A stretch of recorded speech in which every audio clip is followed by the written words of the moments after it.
তার উপরে ডিপেন্ড করছে যে আপনি ইতিহাসের কোন গালিটা মুকুট আকারে মাথায় নেবেন। এবং ইতিহাস একটা ক্রিটিক্যাল জায়গা, কিন্তু আমরা বরাবর এটা খুব আবেগ দিয়ে পড়েছি এবং বোঝার চেষ্টা করেছি। এবং এখনো একটা বিজয়ী জাতির ইতিহাস কিভাবে বলতে হয় এবং লিখতে হয় সেটা বোধ করছি যে আমাদের মধ্যে এখনো নাই। আপনি যদি একটা ডিসকোর্স দেখেন যেটা খুব ডমিনেন্ট ডিসকোর্স বাংলাদেশের ৭১-এ, তার ভিতরে দেখবেন যে একটা ভিকটিমহুড ক্যারেক্টার আছে। যে ভিক্টিমহুড ক্যারেক্টার হচ্ছে, দেখবেন যে আমার কত লক্ষ লোক মারা গেছে, কত লক্ষ মহিলারা নির্যাতিত হয়েছে, এই সেই দেখবেন, এবং কান্নাকাটি করে টরে এরকম একটা যুদ্ধ। বিজয়ী জাতিরা কখনো লাশের হিসাব করে পতাকা উড়ায় না, তাহলে যুদ্ধ জয় করা যেত না। পৃথিবীতে যদি বিজয়ের গল্প দেখেন আপনারা, কোথাও লাশের গল্প পাবেন না। নেপোলিয়নের আপনি ইতিহাস পাবেন হচ্ছে বিজয়ের গল্প। আপনি ব্রিটিশরা যখন লর্ড ক্লাইভের হিস্ট্রি লেখে, তখন সে লেখে অল্প কয়টা মানুষ কিভাবে এরকম একটা historical place, the richest enclave on earth of the century, এটাকে দখল করে ফেলছে। আপনি যদি আলেকজান্ডার দ্য গ্রেটের যুদ্ধের কাহিনী পড়েন, আপনি দেখবেন যে বিজয়ের গল্প আছে, আপনি কোথাও লাশের গল্প পাবেন না। কিন্তু এটা এমন একটা বিজয়, এটা যে কারণে করেছে, কারণ যারা ডিসকোর্স ক্রিয়েট করেছে তারা এই যুদ্ধের অংশ ছিল না, তারা এই বিজয়ের অংশ ছিল না, তারা এটাকে নিয়ে ব্যবসা করেছে, চেতনাবাজি করেছে। এবং চেতনা ব্যবসা করতে গিয়ে যেটা হয়েছে, প্রচুর মিথ্যাচারের আশ্রয় নিতে হয়েছে। এই মিথ্যাচারের একটা হচ্ছে তার ভিকটিমহুড, যে আমার এত এত মারা গেছে, এই সেই। মারা গেছে ভালো কথা, আজকে আমি সাভারে গিয়েছিলাম, আমাদের একটা ইভেন্ট ছিল সেখানে স্মৃতিসৌধে। বাংলাদেশের কোথাও কোনো জায়গায় আপনি কোনো অঞ্চলে স্মৃতিসৌধে অথবা জায়গাতে মেমোরিয়ালে ওই অঞ্চলে যুদ্ধে কয়জন ভাই বোন শহীদ হয়েছেন তার কোনো তালিকা পাবেন না। কিন্তু আপনি দেখবেন এই সংখ্যার একটা বিশাল রাজনীতি আছে।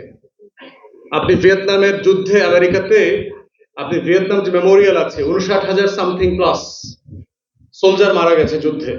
আপনি ভিয়েতনাম মেমোরিয়ালে যান আমেরিকাতে, গিয়ে দেখবেন যে সেই ৫৯,০০০ সামথিং সোলজারের নাম সবার ওই স্টোনে নাম লিখে দেওয়া আছে।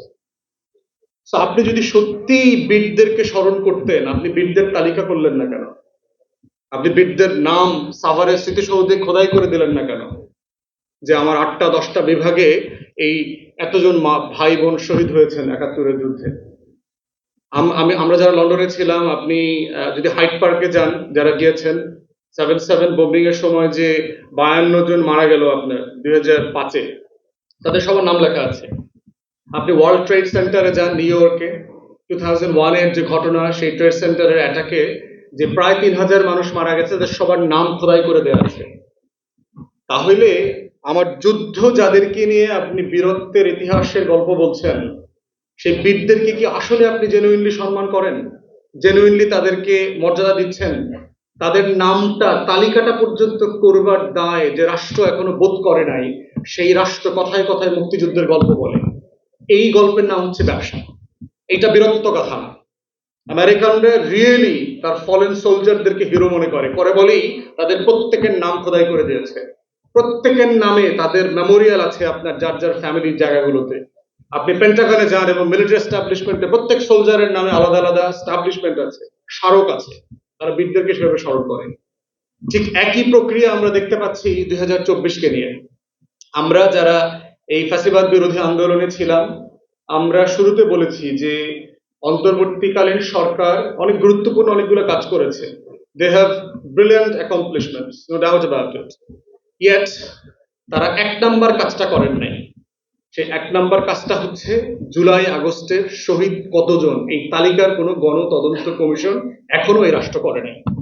এটা হচ্ছে এই অন্তর্বর্তীকালীন সরকারের যদি ফেইলিউর বলেন, অথবা ইগনোর করা বলেন, অথবা ডেলিভারিকে এটা অ্যাভয়েড করা বলেন।